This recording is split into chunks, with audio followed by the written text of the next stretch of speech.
السلام عليكم ورحمة الله وبركاته. تصريح اللاعب يوسف أيمن مدافع النادي الأهلي المعار إلى النادي الأهلي. صرح يوسف أيمن وقال إن هو تعلمت كثيرا من فترتي مع الأهلي، لكنني واجهت أمورا لم تكن بيدي بسبب بعض الأمور الشخصية من المدرب.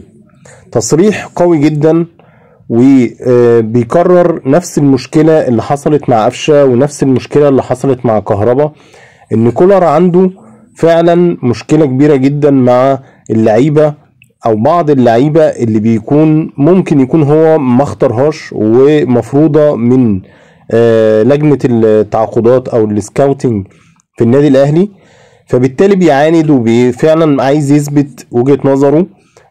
ودي كانت واضحة جدا في المهاجم اللي هو انتوني موديس، واتضح ان هو مخلص كورة ومش هيقدر يدي الاهلي، وكان في الوقت ده كهربا افضل منه مدنيا ونفسيا وحتى التفاهم مع الفريق، ولكن كولر كان بيعاند وكان بينزل موديست حتى لو الدنيا مش احسن حاجه في المباراه، ولو هو حتى مزنوق كان احيانا بقى ممكن يضطر ينزل كهربا، ودي عملت حاله نفسيه عند كهربا خلته بصراحه لغايه دلوقتي مش قادر يرجع لمستواه بسبب تعمد كولر تقليل من كهربا. وكمان لما حصل واعتذر عشان يسافر مع الفريق عشان كان فرح اخته موجود في نفس الاسبوع اللي كان يسافر فيه يلعب في البطولة الافريقية، فكهربا اعتذر وكان متفق على كده، ولكن كولر استغل الفرصة وقال له انت هتبقى ثالث او رابع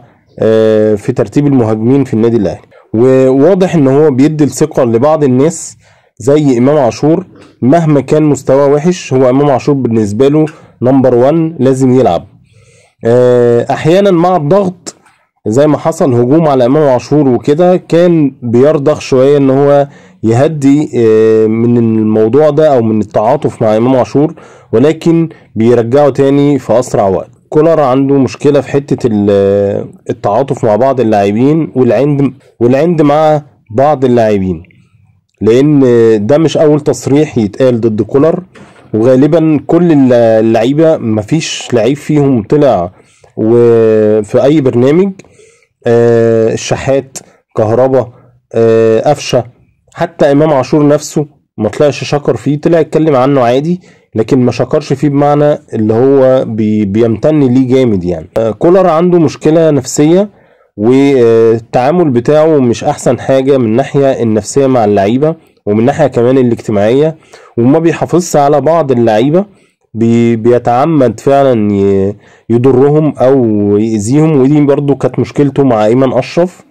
واضح برضو ان هو كان عنده حاجة شخصية معاه او يعني مش عدم قناعة قد ما هي خلاص هو قافل من الشخص ده ومش عايزه يلعب. ممكن يكون بقى تعامل اللعيب في فترة من الفترات بيتعامل بثقة، بيتعامل بحاجة معينة، فهو بيحس ان هو اللعيب ده فرض نفسه عليه فبيبتدي يتعامل من هذا المنطلق، فبيقفش عليه كولر وبياخد الموضوع بشكل شخصي. الخوف ان كولر يعمل نفس الموقف ده مع معلول اسطورة النادي الاهلي، بصراحة لعيب محترم جدا. لو استمر ال6 شهور بدون ما يشارك مع الفريق ويساهم معاه في بطولات او في فوز، لان معلول عنده حب وعشق للاهلي.